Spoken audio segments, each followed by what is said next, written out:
Welcome to Finish First Financially. Goran Radanovic here with another post from Reddit that I'll quickly read and I'll just give my take on it. It's not financial or investment advice. It says, my work shorted me 50 hours on my paycheck and bills are due.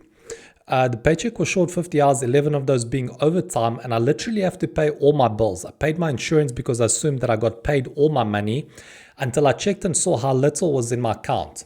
Now I'm stuck on what I should do. I'm able to afford to pay all of my car payments, $565, or a little of my rent, $1,375. Ideally, I'd be able to pay all of it, but with how it's sounding, I won't get my money in time. I have a few personal belongings I can sell to hopefully cover it, but I have little time. Realistically, my rent wouldn't be too late, but I have such high anxiety about getting my car repoed or getting evicted. What do I do?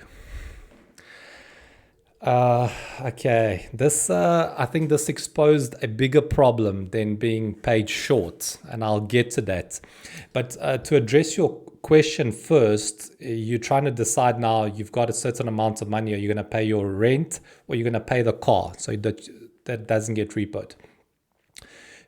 A roof over your head is much more important than a car. That's the first thing. I'll always look at it like that because at night I want to sleep in a comfortable place. With a car, I can use public transport. I'll make other arrangements. And also with car repossessions, it usually takes about 3 to 6 months before you default. After you default, that they actually come and collect your car. So I wouldn't worry too much about that. But I would call the bank and I would say to them, look, this is what's happened.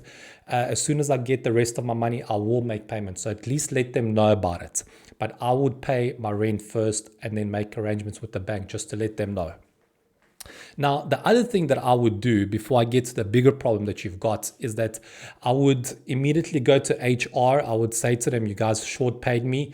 And after that, I would also go to my manager, the owner of the company, whoever else are your superiors, and let them know about it as well, not just HR, because the last thing that you want is more delays. And then HR comes back to you a day or the day after that to say, I was trying to get hold of the manager, he was in meetings, and all of this whole story that just keeps delaying you from getting paid even more. So let everybody know about it so that they in on what's happened and that they can solve the problem as soon as possible.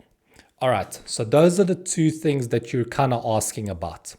Now, what I see here, which is an even bigger problem, is that this little incident that's happened to you has exposed a much bigger problem, and that is that you're living paycheck to paycheck. I always say that I need to have a savings account for essential expenses, which is rental, mortgage, utilities, and food. And I need to have those covered for several months in case something like this happens or my income stops. And I also have to have an emergency fund, which is to cover me for unforeseen expenses. The fact that you don't have that has turned this little incident into a life-altering decision for you, to the point where you now felt the need to go onto the internet and ask strangers online for financial advice. This is how badly this little incident has affected you. If you weren't living paycheck to paycheck and you had the savings account and emergency fund that I spoke about, this would be a minor inconvenience. That's what it would be. And you'd be able to sort it out in a couple of days. Whereas now it's a case of I need to make hectic adjustments to my budget to try and scramble some kind of money to pay for this and then to try and cover that later so that I don't lose anything and I still have a place to stay. It's a complete mess whereas it shouldn't be. It shouldn't be. And if you are saying, you're probably thinking to yourself, well, I'm living paycheck to paycheck, how can I save any kind of money?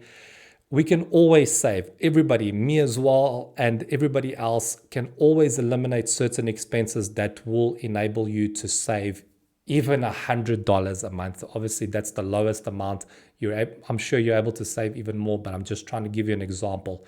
So this incident has exposed a much bigger problem that you've got, and look at it as a blessing in disguise, because maybe this is a wake-up call. This is a warning to you to start saving for your essential expenses and for your emergency fund. And so that you don't, if this happens again, it's really just a minor inconvenience as opposed to having your whole life turned around and now you're scrambling to somehow pay your expenses, and now you have to go to HR and beg them to pay as soon as possible.